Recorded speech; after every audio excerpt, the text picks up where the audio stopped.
आज के वीडियो में हम लोग डिस्कस करेंगे ट्रायल बैलेंस। ओके,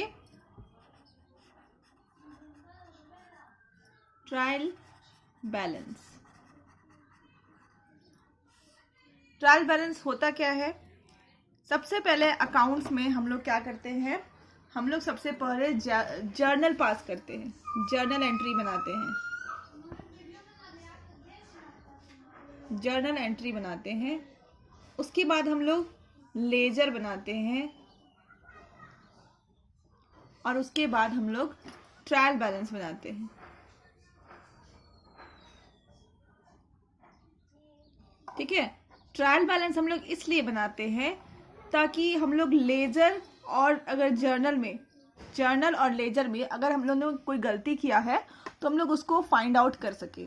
ठीक है, मतलब हो सकता है हम लोग कैलकुलेशन मिस्टेक हो गया होगा, कुछ पोस्टिंग में गलती हुई होगी, तो कोई भी गलती अगर हम लोग करते हैं तो हम लोग उसको चेक करने के लिए ट्रायल बैलेंस बनाते हैं, ताकि हम एंड में जो बैलेंस शीट बनाते हैं उसमें कोई गलती ना हो। ठीक है, हमारा बैलेंस शीट सारे गलतियों से दूर रहे। ठीक है, तो इसीलिए हम लोग क्या करते हैं, ट्रायल बैलेंस बनाते हैं। अब ट्रायल बैलेंस कैसे बनाते हैं मैं आपको बताती हूँ। जब भी आपने लास्ट वाले क्लास में बनाया था ना एक मोहन अकाउंट, ठीक है, मोहन अकाउंट बनाया, मोहन अकाउंट, ठीक है, ऐसा आप अकाउंट बनाते थे। ठीक है, और इधर आपने लिखा था टू कैश अकाउंट, और कितना लिखा था आपने 6500। ठीक है, और आपने फिर कैसे बैलेंस किया था,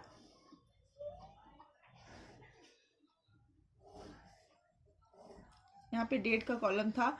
ठीक है, तो मैं आप प्रॉपर फॉर्मेट में तो नहीं है बट मैं आपको समझाने के लिए इस तरह से बना रही हूँ। तो आपने कैश अकाउंट लिखा था एंड लास्ट में आपने बैलेंसिंग करना भी सीखा था। इस तरह से आप लोग बैलेंस करते थे।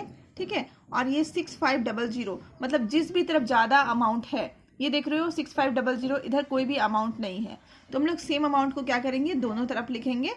ठीक है, और इधर में लिख देते हैं 6500 और यहाँ पे लिख देते हैं बाय बैलेंस कैरिड डाउन।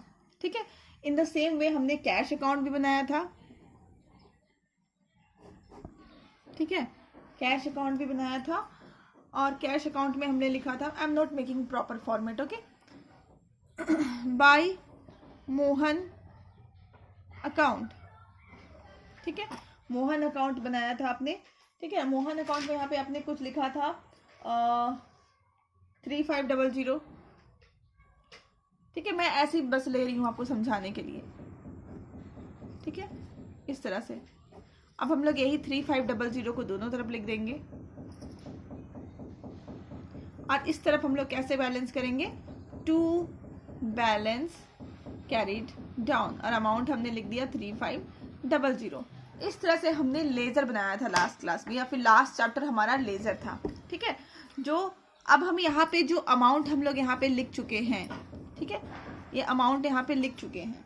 ठीक है, तो हम लोग इसको क्या कहते हैं, ये अमाउंट अगर this is my debit side and this is my credit side, again this is my debit side and this is my credit side. ठीक है, तो इसको क्या कहते हैं, जो अमाउंट हम क्रेडिट की तरफ लिखे हैं उसको हम डेबिट बैलेंस कहते हैं। लिखा हुआ है क्रेडिट साइड में बट हम क्या कहेंगे इसको, डेबिट बैलेंस।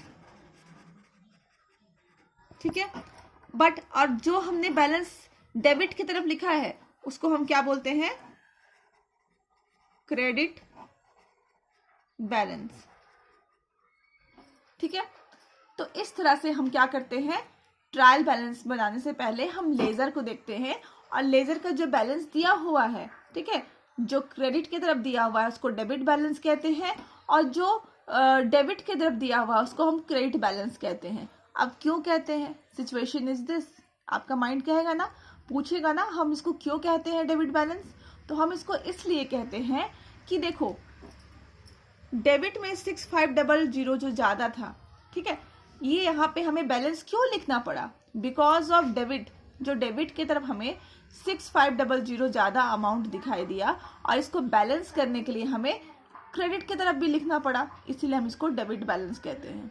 इस केस में देखिए 3500 हमें क्रेडिट की तरफ दिखाई दे रहा है, ठीक है। तो हमारा दोनों तरफ का अकाउंट 3500 को हम बैलेंस करेंगे। ड्यू टू दिस बैलेंस, ये क्रेडिट की तरफ जो 3500 है दिख रहा है, इस वजह से हम इस तरफ भी 3500 लिख रहे हैं। अगर यहाँ पे ये बैलेंस नहीं होता तो हम यहाँ पे नहीं लिखते, ठीक है। Because of this balance it is known as credit balance. Okay, तो अब हमारा आगे हम देखते हैं कि ट्रायल बैलेंस होता क्या है, ठीक है। तो थोड़ा बड़ा अगर लिखूं तो मैं अ ट्रायल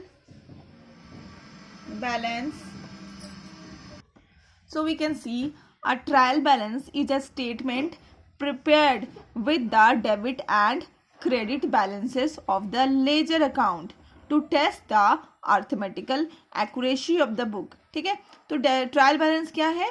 ये एक स्टेटमेंट है जो कि हम लोग डेबिट एंड क्रेडिट बैलेंस, ये देखिए debit balance and this is credit balance, इस तरह के डेबिट एंड क्रेडिट बैलेंस को लेकर के हम लेजर अकाउंट बनाते हैं ताकि हम अर्थमेटिकल एक्यूरेसी, ठीक है, मतलब हमने जो किया है बनाया है अभी तक, लेजर बनाया है, जर्नल बनाया है, वो अर्थमेटिकली एक्यूरेट है, करेक्ट है या नहीं है, इसी को चेक करने के लिए हम क्या बनाते हैं? ट्रायल बैलेंस बनाते हैं। ओके, सो अगर हम शॉर्ट में कहें, इतना बड़ा नहीं पढ़ करके अगर हम शॉर्ट में कहें तो trial balance is a summary statement of ledger account। क्या है ट्रायल बैलेंस? ट्रायल बैलेंस एक समरी स्टेटमेंट है, किसका? लेजर अकाउंट का। देखो आप जब बना रहे थे क्वेश्चन, ट्रायल बैलेंस एक समरी स्टेटमेंट है, किसका? लेजर का। आप जब बनाते थे क्या ट्रायल बैलेंस, तो आपको क्या करना पड़ता था? अभी मैं आपको ट्रायल बैलेंस का फॉर्मेट दिखाती हूँ पहले। तो अभी आपके सामने है ट्रायल बैलेंस का फॉर्मेट। देखिए ट्रायल बैलेंस ऑफ जो कंपनी का नेम होगा वो यहाँ पे हम लोग लिखेंगे एज एट, मतलब हम यहाँ पे डेट लिखेंगे। यहाँ पे तो हम बस एग्जाम्पल ले रहे हैं, that is why I have not written the date. फिर एक पहला कॉलम होगा जिसका नाम है सीरियल नंबर, ठीक है। दूसरा कॉलम होगा हेड ऑफ द अकाउंट। तीसरा होगा LF, ये देखिए लेजर फोलियो का। फिर देन होगा डेबिट साइड एंड देन होगा क्रेडिट साइड, ठीक है। अब इसमें लिखते कैसे हैं, आई विल शो यू। देखो हमने देखा कि मोहन अकाउंट का क्या था? डेबिट बैलेंस था, ठीक है। मोहन अकाउंट में क्या था? डेबिट बैलेंस था। I will show you. ये देखिए आपके सामने है मोहन अकाउंट, ठीक है, और उसका जो बैलेंस यहाँ पे बचा हुआ है उसको हम क्या बोलते हैं? Debit balance. ओके, तो मोहन अकाउंट में हम क्या करेंगे? यहाँ पे डेबिट बैलेंस लिख देंगे, ठीक है। कितना लिखेंगे? 6500। डेबिट बैलेंस है तो डेबिट की तरफ लिखेंगे, क्रेडिट बैलेंस होगा तो क्रेडिट की तरफ लिखेंगे, ठीक है। जैसे कैश अकाउंट में क्या था? क्रेडिट बैलेंस था, ठीक है। कितना था क्रेडिट बैलेंस? 3500, ठीक है। अब मैं मान लेती हूँ सपोज मैंने मान रही हूँ बस आपको समझाने के लिए कि यहाँ पे एक सोहन अकाउंट भी है। सोहन अकाउंट का क्रेडिट बैलेंस है कितना? 3000, ठीक है। तो आप एंड में देखोगे यहाँ पे हम इसको टोटल करेंगे तो हो जाएगा 6500 और यहाँ पे टोटल करेंगे तो हो जाएगा 6500। इट मीन्स व्हाट कि हमारा जो ट्रायल बैलेंस है, अगर हमने कोई मिस्टेक नहीं करा है तो उसका debit balance and credit balance दोनों बराबर होंगे। ओके,